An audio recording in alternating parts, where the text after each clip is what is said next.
the next aspect of alignment is the tension between hip flexion and back extension. So whenever our legs come up towards our chest or past our hip, we tend to go into a slouching position. And this is what you usually see when we're sitting watching TV, where we're slouching or working on a laptop. So the ability for our hips and our back extensors to work together creates a hinge position, and it creates a lot more strength, stability, and mobility in a hinge position. So if I have to bend down to get something from the ground, it's my ability for my back to stay straight and my legs to come up to my body. Obviously, the most progressive part of this would be having straight legs coming all the way up and keeping that back extension, which is really, really tough essentially, and you want to develop that and create more mobility. But now it doesn't happen if you're always using your pelvis to tilt in as the leg comes up, because you're giving this way, and then this is not getting the full mobility it needs or the strength it needs to shorten. Plus, we're not strengthening the back extensors against these two. So when this comes up, you feel this hip flexor working. So this is usually just by the hip, just around here, and goes into the leg. And then our back extensors, which is just between our ribs and our pelvis, right? So between those 2 points, those must work to keep us upright when the leg comes up. Now, as we develop this, we get a better hinge capacity. So again, like I said, if you're sitting down at your desk and you're just a lot more flexible, you can bring your legs a bit higher. It's easier for me to stand into position. Plus, my hip flexors are strong enough and my back is strong enough for me to hold this position. Now, it also comes into play when we go into like a deep squat. My hips are strong enough and I can keep my back upright. I can still hold a good position. So it gives me access to a lot of movements.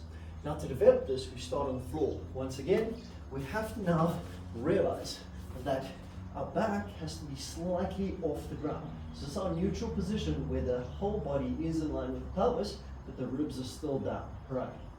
And the way you create that rib down is actually pushing them back into the ground, but without it touching, just about a hand width or so away from the ground. Then from there, we can start just with the one leg.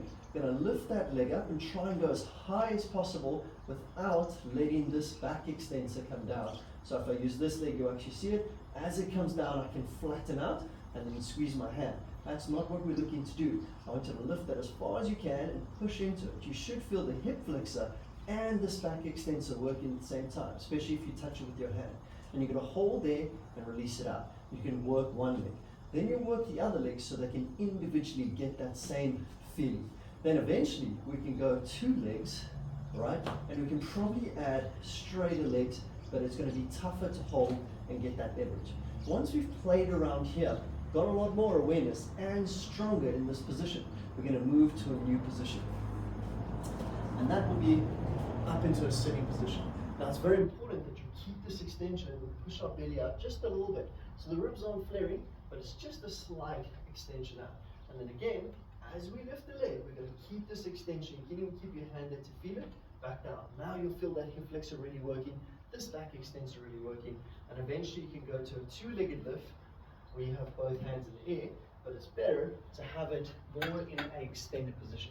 Now this next one I won't do with you unless we have worked on shoulder stability. We're going to hold there, you can lift both legs up.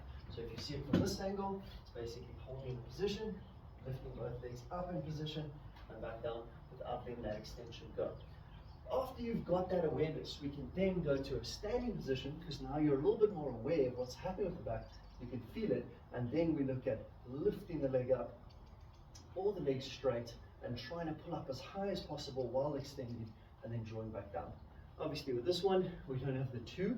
We might even go from lying to sitting, standing, and then eventually into that L-sit position, which I was showing you with your knees up.